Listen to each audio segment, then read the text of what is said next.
It's the taste that knocks them off their feet. I mean, you have Captain Crunch, you have the Trix Rabbit. There is a lack of healthy food mascots and characters for kids. My name is Coqui the Chef. Coqui the Chef teaches kids how to cook and eat healthy. We teach classes by teaching the kids how to develop their palate, how to select the right fruits and vegetables for their diet.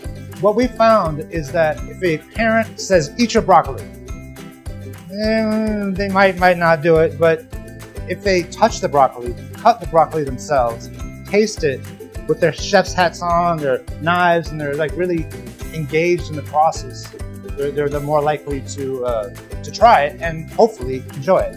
I always say bring them to a class and let them be part of a class, and when they see other kids trying it out, they'll try it out as well, because they like to copy other kids. They like to participate with all the other kids. Typically, we'll bring the mascot out at the end to greet the kids, to give them a pat on the back. They all run up and give Coqui a big hug. It's a lot of fun. And it's just a way of connecting with the kids.